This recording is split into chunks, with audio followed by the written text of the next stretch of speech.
Nationals fans, I have an opinion that you may not like to hear, but this is what I think.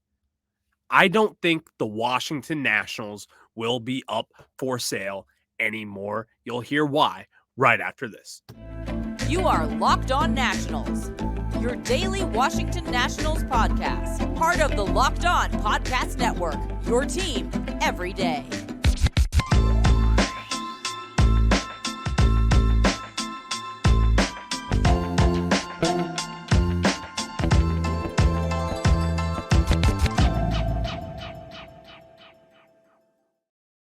And thank you, wherever you are, thank you for making Locked On Nationals your first listen every day, as we are free and available wherever you get your podcasts. I'm your host, Ryan Clary, and I have taken my passion for baseball and the Nationals, and I have married the two things, and I've joined the Locked On Podcast Network, here where you get your team every single day, and it is a treat on the first week of in-season content, where you will be getting 5 episodes every single week for the duration of the year. Not just the season, the year of 2023. It's going to be a long one, but it's also going to be a fun one, so you make sure to stop in every day, Monday through Friday, and I will have the best Nationals content put out there just for you to enjoy. So this episode is brought to you by FanDuel Sportsbook,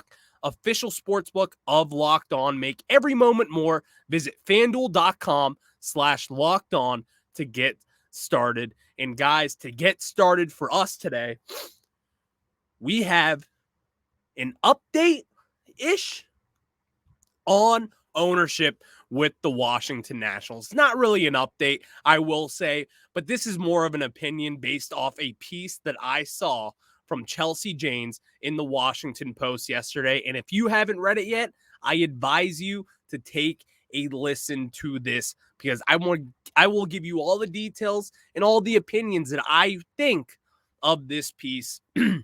Chelsea Janes is a national MLB reporter for the Washington Post, very tied in with the Washington Nationals and with the Washington, D.C. area. So when you see stories like this, you better pop on and you better listen.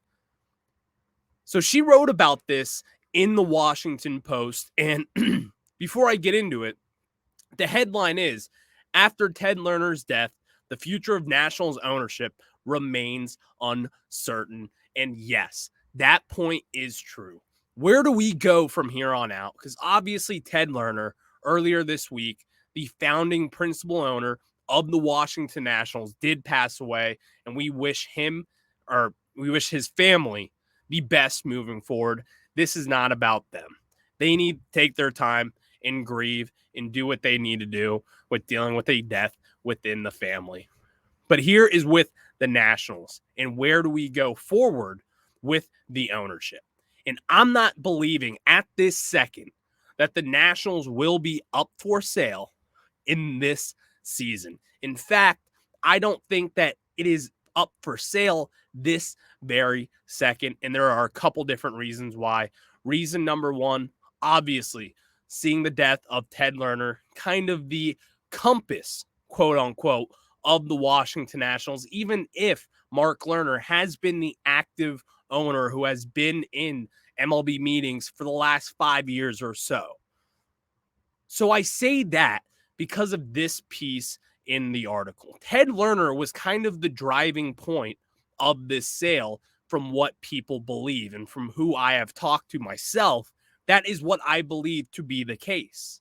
That Ted Lerner was the one who did want to sell this team, as obviously his son was the active owner over the last few years, but Ted still had a piece in this. He still had some direction that Mark Lerner does follow.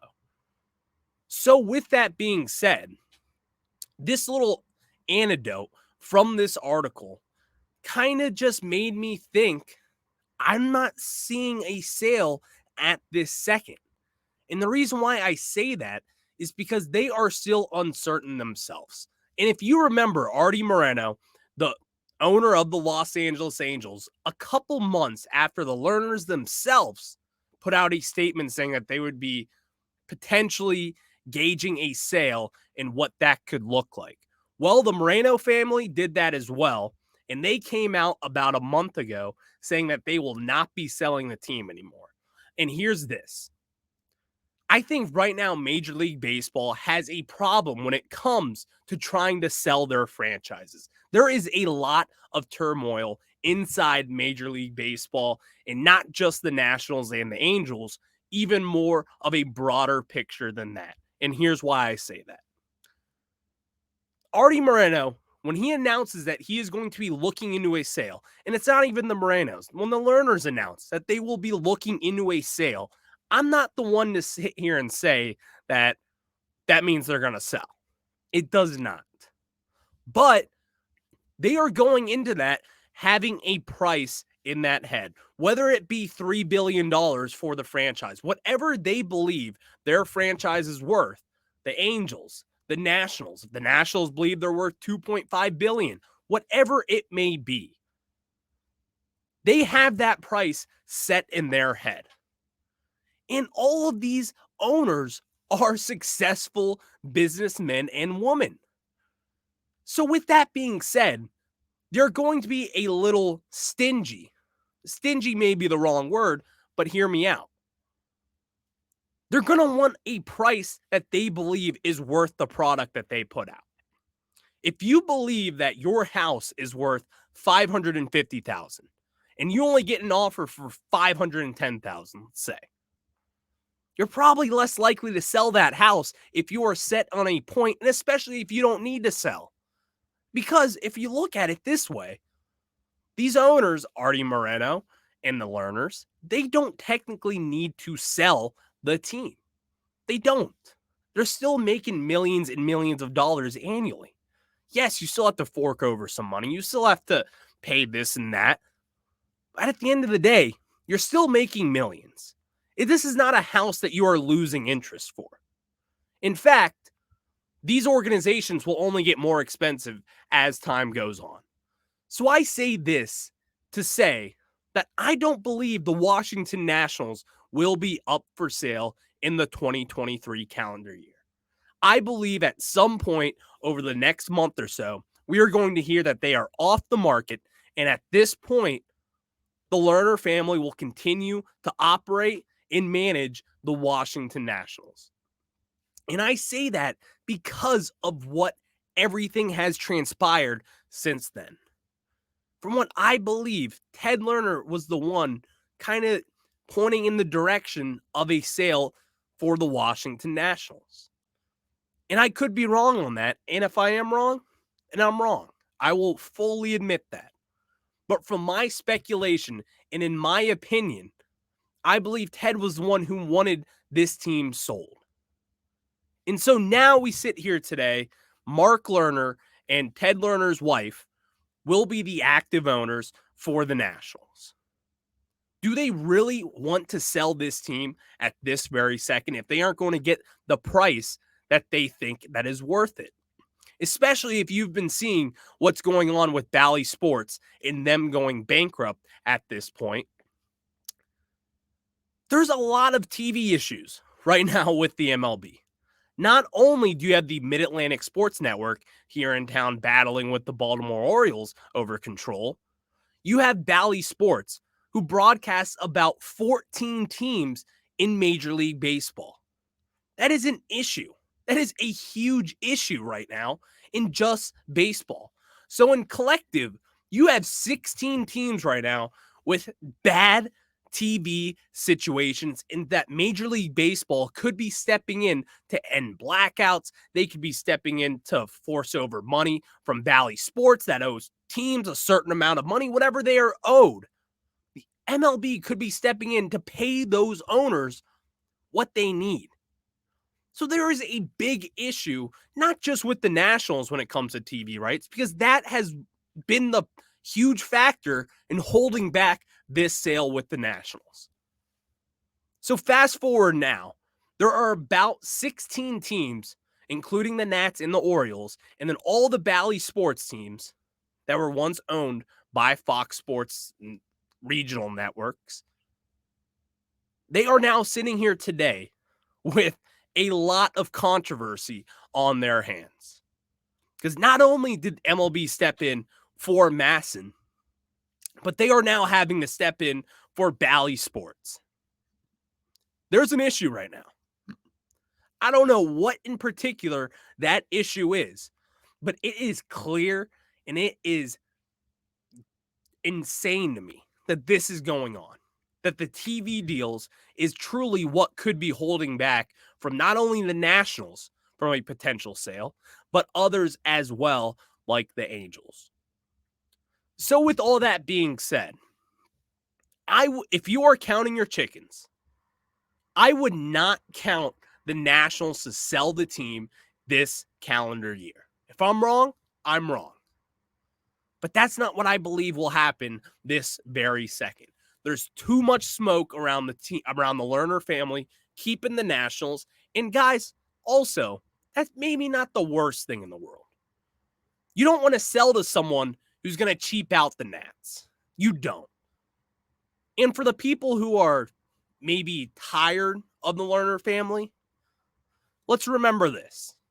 They are still the ownership group that led this team for an entire decade of dominance. Not only did they spend a lot of money during that time, but they also developed their own farm system. So let's not pretend that this is some terrible, awful situation. Yes, could it be better? Of course it could be. But it's also not the end of the world.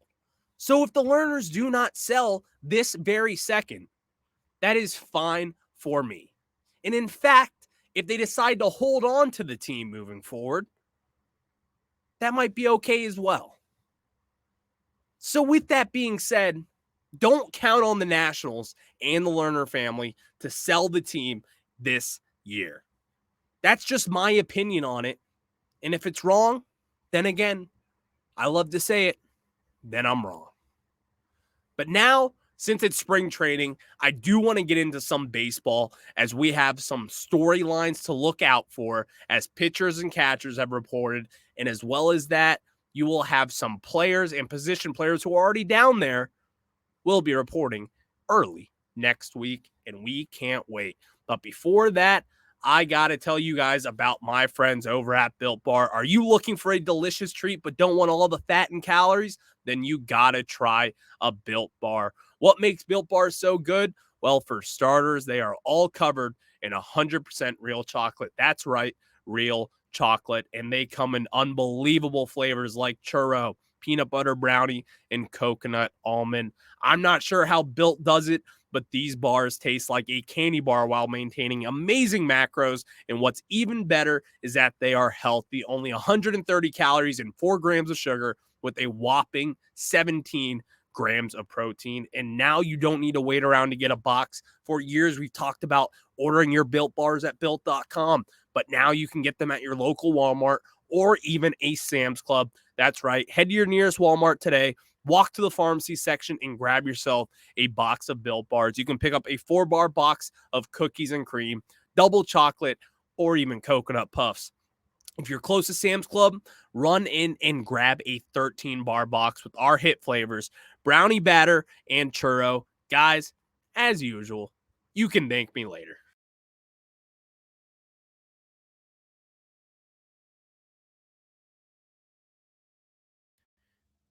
And now we get back into some of the Nationals headlines heading into spring training. And this is what you will have to be looking forward to when it comes to spring training, because as we've said it, as I've said it, this might be a surprise to some of you. We're probably not going to be the best team out there, but that doesn't mean you don't need to watch. And that doesn't mean that there's nothing to watch for, because in fact, there is. And in fact, I think there is a ton to watch for with the Nationals this year. And my first headline to watch out for with the Nationals this spring training is which young pitcher will get to the fastest start and hit the ground running. And here's my answer. I think it's Mackenzie Gore. I have banged the drum on this kid all off season long. And that's not anything against Josiah Gray or Cade Cavalli for that matter. There are guys in this system right now that can come up and can compete for a starting pitching job. I look at Mackenzie Gore, a filthy left-handed pitcher who has multiple pitches in his equation when it comes to a starting pitcher. And we also forget, when he came up, his first 7 starts with the San Diego Padres last year, he could have been and probably was their best pitcher to start the year as a rookie. Well, fast forward to about June, that's when he hit kind of a little slump, but that was also when he tweaked his elbow and ultimately got scratched for the rest of the season with some elbow tightness. And we never saw him pitch with the Nationals last year, and for good reason. There was no reason to even rush it with Mackenzie Gore, someone with his power, someone with his ability and what he can do on a day in and day out basis. You don't want to mess with that kind of guy. You want to make sure that he is ready for the future. You have a top 10 pick with Mackenzie Gore on your lineup right now that can make a difference. And in fact, I think he will be. That's why I think he will get out to the fastest start this spring training. He's going to be well rested. He's 100% healthy. And if you have seen some videos out of camp so far, his fastball seems to be very active. And that is what we want to see when it comes to Mackenzie Gore, because we know what he can do with the changeup. We know what he can do with his other secondary pitches. So now it's time to see what that fastball can do, because I think it can be a very active pitch for him moving forward. And hopefully he can do that. But now, my second big headline to watch for the Nationals. But before I tell you my second headline, thank you for making Locked On Nationals your first listen every day. Now check out Lindsey Crosby and Locked On MLB Prospect, because my guy, he is the prospect encyclopedia. So check out that pod wherever you get your podcast. My second biggest headline right now heading into this season is who will take the third base job on opening day. Now I say that, and I do have an update on Carter Kieboom and his injury status moving forward that I'm going to get into in a little bit later in the show. But you look at the third base position. You signed Jeimer Candelario in the offseason after getting DFA'd from the Detroit Tigers. But in 2021, he did lead the league in doubles. So that is noteworthy. That is something to, hey, this guy can hit. He has produced before over at third base. With that being said, he is a bad fielder, a really bad fielder. The Nationals have another option with Ildemaro Vargas, who ultimately took the opportunity and ran with it this last year when he was kind of given that third base job after Franco just kind of died out a little bit, you could say. So, you look at a younger guy also like Jake Alou. I have touted about Jake Alou. I have bragged about him. I think Jake Alou has something, and I have some intriguing thoughts about Jake Alou moving forward. Is he a 5-tool talent? No. Is he some highly touted prospect? No.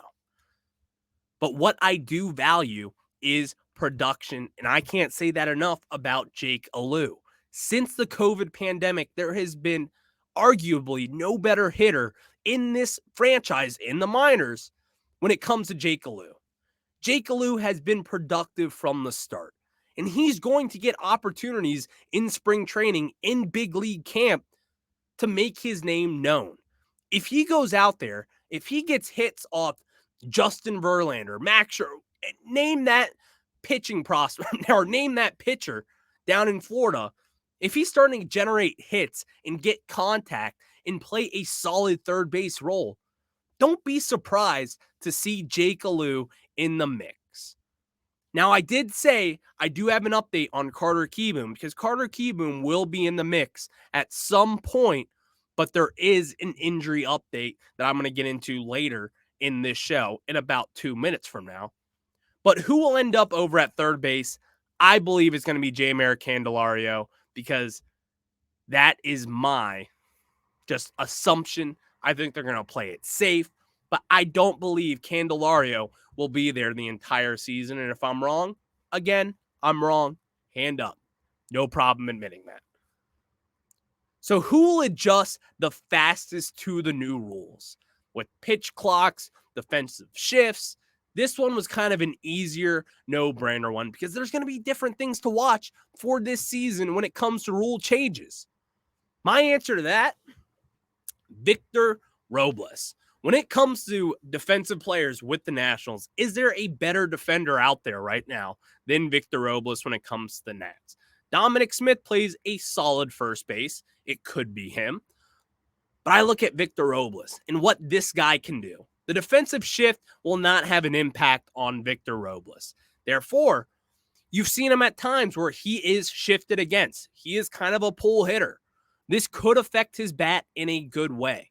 If he can start to get that pitch and crank it down in between the third base and shortstop gap there, hit it up the middle, try to find balls and get them into right field. If he can finally hit a curveball, then Victor Robles could have a better season than expected. He's not going to be a silver slugger, but to say he's a Gold Glove finalist this past year, he could certainly do that again. In fact, that's my expectation for him. So I think Victor Robles makes the quickest adjustment when it comes to all these different rule changes, but I'll get into more of the rule changes as we continue to go. But again, I need to get you guys an update on former top prospect, former top 20 prospect in all of baseball, Carter Kieboom, recovering from Tommy John surgery. And will we see him this season or even in spring training?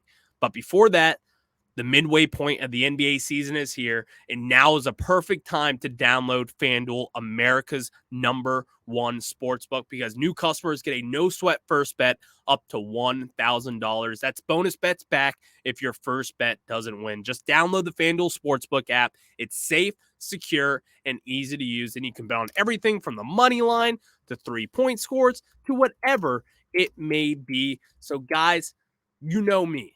I bet against the Wizards, and I bet on the Milwaukee Bucks. Tomorrow night, you're going to take the Bucks money line because that's what I do. I think the Bucks win every opportunity they can, and they are the best team in the NBA.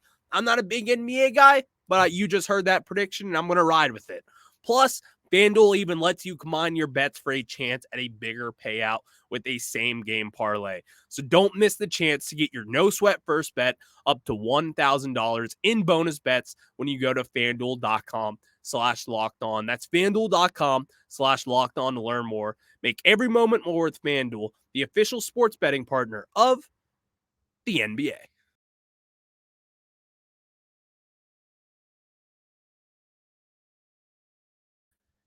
And now I get you your updates on Carter Kieboom, as again, the former top prospect for the Washington Nationals, Carter Kieboom, has been recovering from Tommy John surgery for about a year now. And today he was seen on the field throwing with his overhand.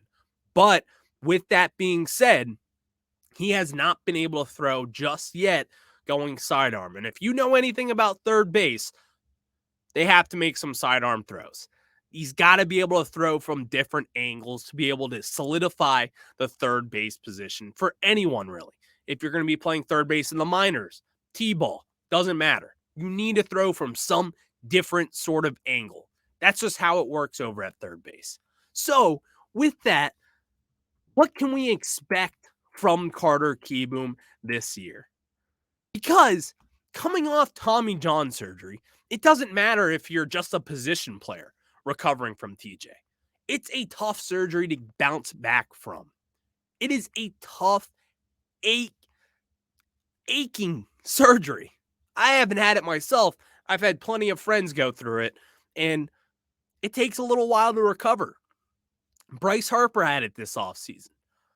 He might not even play until August, maybe September. No one really knows at this point.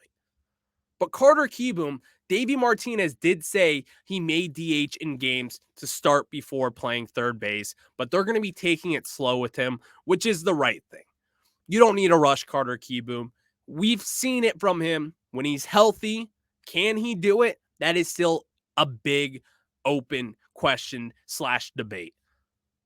But the good news is that he can hit, and we do expect him to at least DH at some point this spring training. Will he be seen over at third base? At this point in spring training, it sounds like it may not happen, which is fine. Because Carter Kieboom, I love the guy, but he's not the best fielder over at third base as well. But I do want to see him get his at-bats. It's been over a year. Maybe he fixed something. Maybe he figured out the hole in his swing that we saw when he was called up to the major leagues. Because if you look at his minor leagues numbers, this guy hits. He is a hitter. He's a slugger. That's what I call him. He's a slugger, and he's still young-ish to where it's like maybe he did turn a corner. But I have made my opinion clear. I don't necessarily see him panning out with the Nationals, which is just fine. It's okay. You don't have to pan out. It happens. But man, would it be nice. Man, oh man, would it be nice to see Carter Kieboom bounce back. So thank you for making Locked On Nationals your first listen every day. Now make your second listen Locked On MLB Prospects, who again is hosted by Lindsey Crosby, the prospect encyclopedia of the Locked On Podcast Network. And that pod is, of course, available and free wherever you get your podcasts.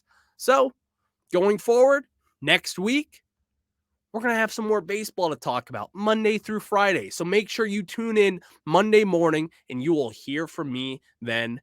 Go Nats.